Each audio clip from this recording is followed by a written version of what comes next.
Guys, good morning.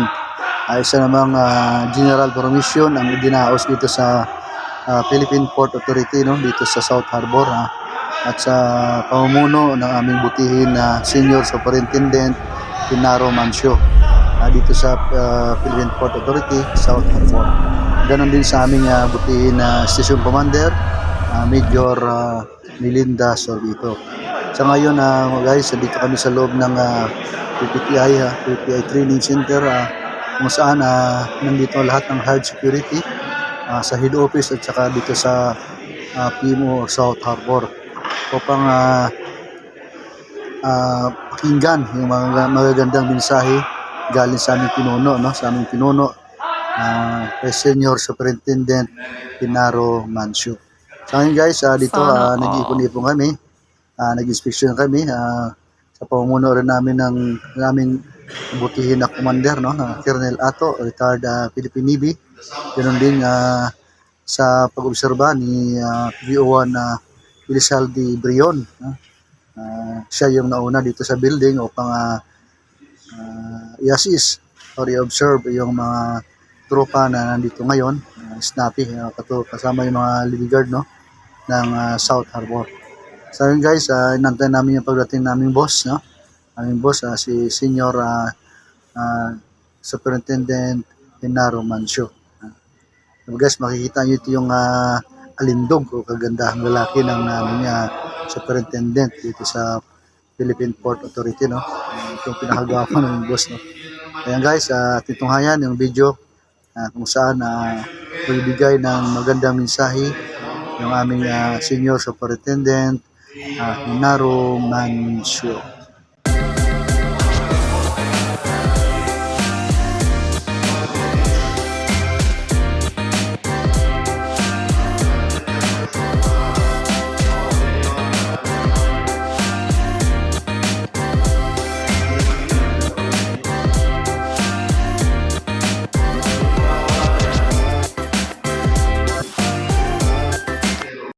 So yun, guys, dito tayo sa loob ng building kung saan dito ididaos yung magandang mensahe ng aming mga boss. Katulad ngayon, nandito sa harap yung aming station commander, no, si Major Melinda Sorbito. Sa ngayon, siya yung nangunguna upang magbigay mensahe habang nantayin namin yung aming senior superintendent, Sir Pinaro Mancio, no. Ngayon, pinapaupo yung mga tropa para makarelax at para makinig sa mga magandang mensahe kung ano man yun ang bibigay ng mensahe ng aming pinakamataas na leader, no. Nandito rin yun ang commander ng head office, no, si Sir Socaldito.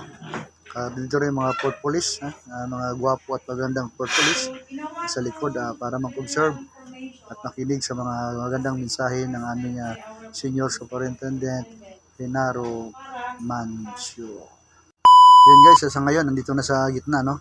Sa gitna na yung aming pinakaboss, Senior Superintendent Pinaro Mancio. Matikas, matangkad, guwapo. Kung makita nyo, guys, sa video, ito yung boss namin dito sa Philippine Port Authority. Siya yung Senior Superintendent ng buong hanay ng Port Police, no. Kaya, guys, pakinggan natin yung magandang mensahe ni Senior Superintendent Pinaro Mancio. Si Commander ng Head Office na nagkakaroon tayo ng ganitong pag-iipon kasi nga parang ilang buwan na rin na hindi tayo nagkita-kita, lalo sa South Harbor. Mula ata nang umupo ako, hindi pa ako nakapasyal talaga na minsan lang, sir, no? Siguro 2000 before pandemic o during pandemic pa tayo nagkita-kita. So maraming nang bago, maraming dumating na kusang, no? Hindi pa lumabas mo? Okay. So may mga rin, maganda ang takbo. Kung ang mga tao sa baba, kahit gaano ang relasyon namin sa taas, kung yung mga tao namin watak-watak, wala.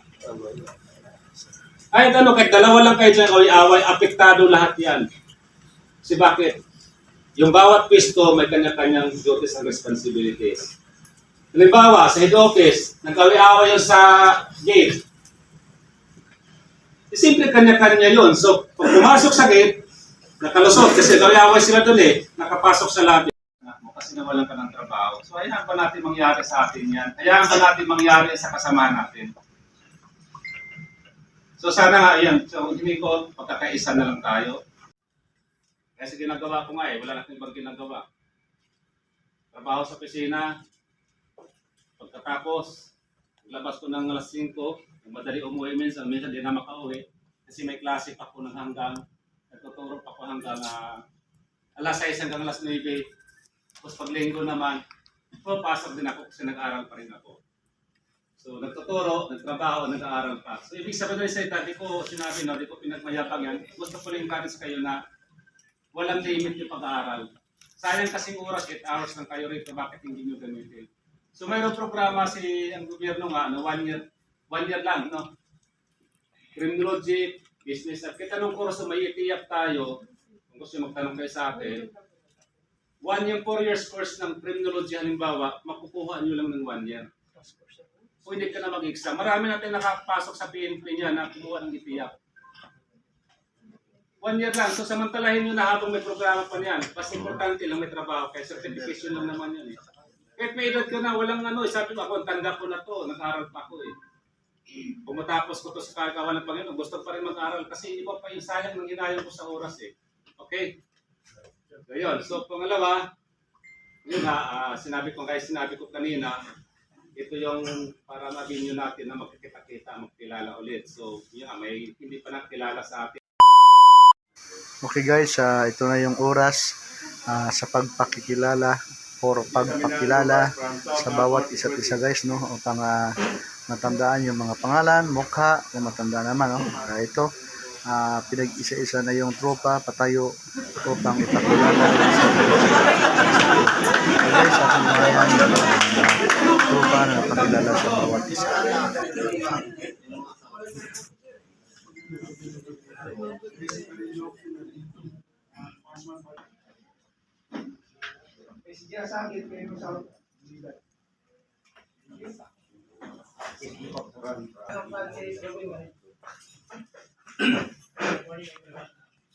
SG lalo from South SG Edgar Morados, Emo Pasig, North Pang. SG Gaston from South Santos.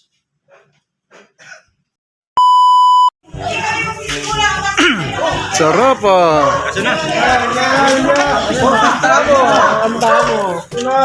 Budol na, pahit pa. Budol na, pahit pa. Uy, Siyempre, binaksakan ko na yung pwesto. limpo. Tahingi ako, tahingi. Sarap. Meron dyan, baby clubs. Sarap. Sarap sir, ito sir. Itlog ko na pula. Ate, mag-aaway tayo ate. May tahong.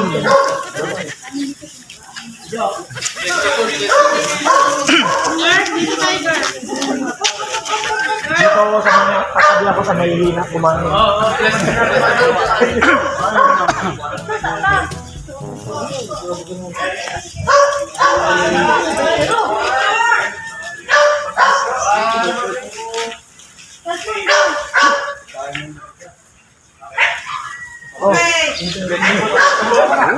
Budol na, pahit pa.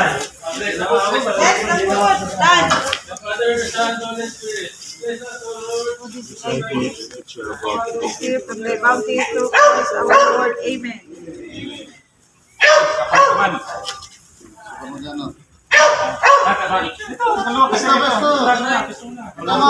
Atras ito.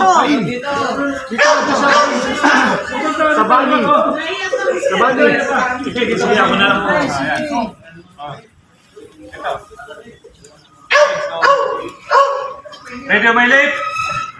Ready Ready my left? Ready. Ready my right? Ready! Let's go and fight!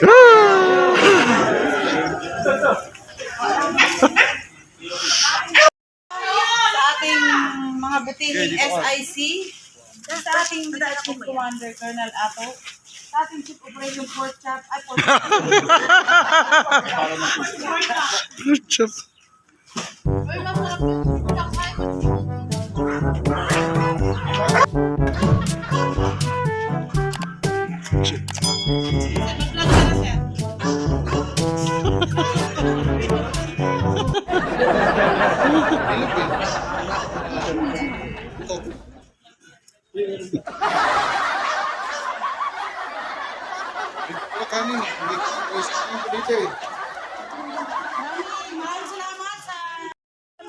Ano masabi mo sa kinain nyo? Busog na busog, sir.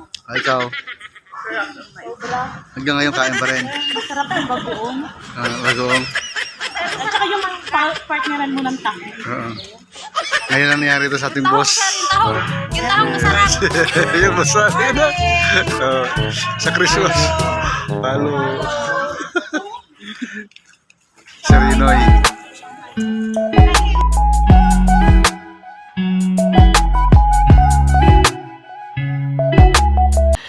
Sana all.